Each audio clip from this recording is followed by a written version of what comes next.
নমস্কার দর্শক বন্ধুরা, আমি স্নেহা আর তোমরা আমাকে চেনো এক্সপ্লোর উইথ সেজুতির জন্য। শিল্পগ্রাম ভ্রমণের দিন সকালবেলা সূর্যোদয়ের অপূর্ব মুহূর্তের সাক্ষী ছিলাম আমরা। তোমরা আগের ভিডিওতে শিল্পগ্রাম সম্পর্কে দেখেছো এবং জেনেছো, আর তখনই বলেছিলাম আরও 4টে জায়গা সেই দিনের তালিকায় ছিল, আর তার মধ্যেই 2 নম্বরে ছিল নীলাদ্রি বিচ।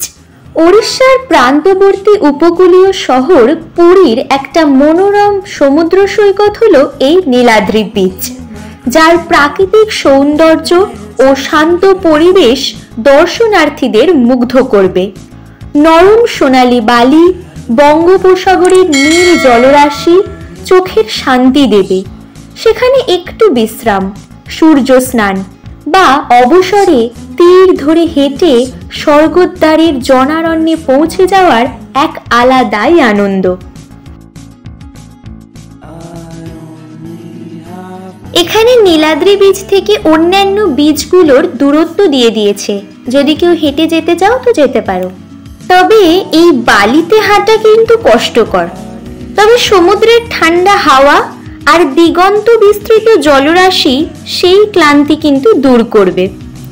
নীলাদ্রি বিচে বিকেল সন্ধে নাগাদ এলে নাকি আরো বেশি ভালো লাগবে, কারণ তখন এখানে লাইটিং এরও বন্দোবস্ত থাকে।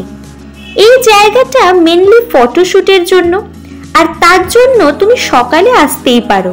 এই সমুদ্র সৈকত ঘুরে দেখার সময় তোমরা বিভিন্ন ধরনের কার্যকলাপ উপভোগ করতে পারবে। রোমাঞ্চকর জলক্রীড়া থেকে শুরু করে সূর্যাস্ত দেখার শান্তিপূর্ণ মুহূর্ত পর্যন্ত সবটাই হবে দারুণ। এখানকার রক্ষণাবেক্ষণ ব্যবস্থা তথা পরিবেশ বেশ ভালো, যা এই স্থানকে আরো বেশি করে পরিবার বান্ধব গন্তব্য করে তোলে। এখানকার সমস্ত আর্কিটেকচারগুলো দেখেই বুঝতে পারছো জায়গাটা ঠিক কতটা ফটোজেনিক। তবে হ্যাঁ, এই সমুদ্র সৈকতে প্রবেশের জন্য কোনো টিকিট কিন্তু নেই। তুমি যদি একাকী ভ্রমণকারী হও বা পরিবার নিয়ে আনন্দ করতে চাও, তবে নীলাদ্রি সমুদ্র সৈকতের প্রাকৃতিক পরিবেশ তোমাকে নিরাশ করবে না। এবার পুরী ভ্রমণের তালিকায় তাহলে নীলাদ্রি বিচকে অ্যাড করে নাও। স্থানীয় লোকের মতে এই জায়গাটা সূর্যোদয় দেখার জন্য নাকি বেস্ট। এখানে এখনো পর্যন্ত সেভাবে খাবারের বিকল্প না হওয়ায় খাবার ক্যারি করাটাই বেটার। তবে প্রকৃতিকে নোংরা করো না, সানস্ক্রিন আনো আর হাইড্রেট থাকো। #ControlZ।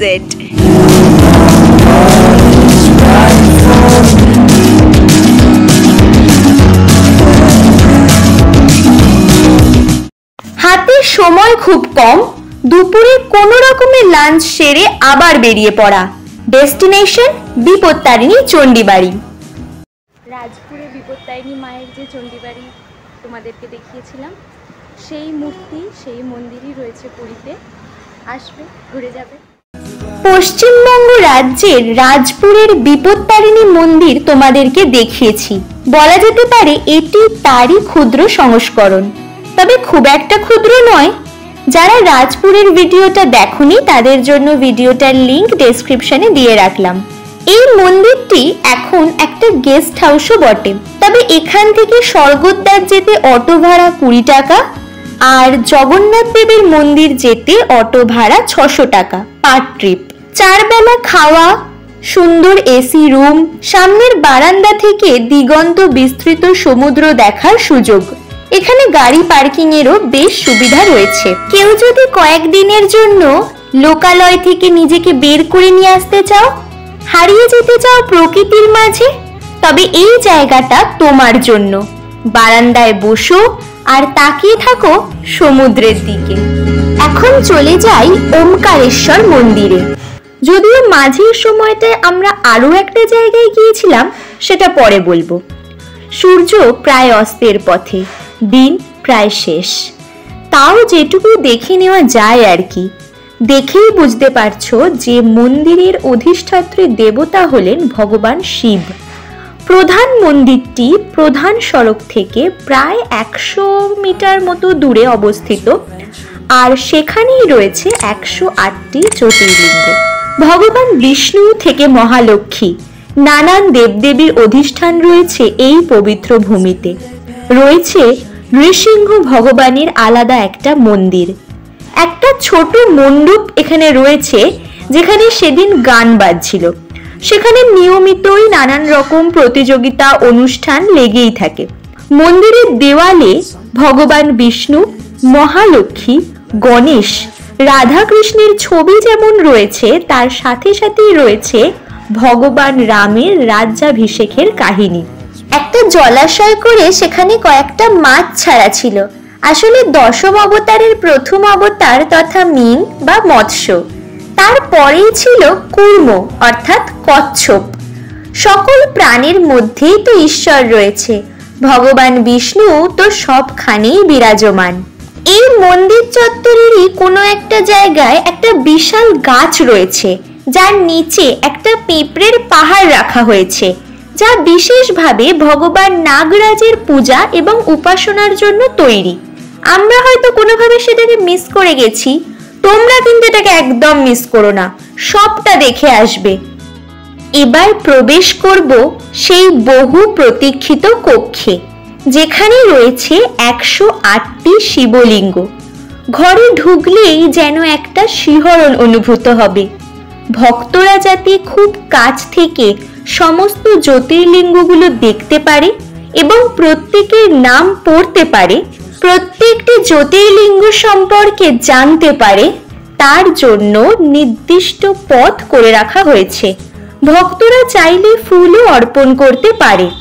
এই যে জ্যোতির্লিঙ্গ, তার অর্থ জানো? জ্যোতি অর্থাৎ দীপ্ত এবং লিঙ্গ হলো সর্বশক্তিমানের চিহ্ন বা প্রতীক। অর্থাৎ জ্যোতির্লিঙ্গ মানে সর্বশক্তিমানের উজ্জ্বল চিহ্ন। জ্যোতির্লিঙ্গ হলো সর্বোচ্চ অখণ্ড বাস্তবতা, যার মধ্যে মহাদেব আংশিকভাবে আবির্ভূত হন। তাহলে একবার হলেও বলো জয় শিব শম্ভু। এই মন্দির চত্বরেই প্রসাদ কাউন্টার রয়েছে, যেখান থেকে প্রসাদ কেনার বন্দোবস্ত রয়েছে। এখানে গোশালা রয়েছে, সাথে অন্যান্য প্রাণীও রয়েছে। তাদের কয়েকজনের সাথে আমাদের দেখা হয়েছিল অবশ্য।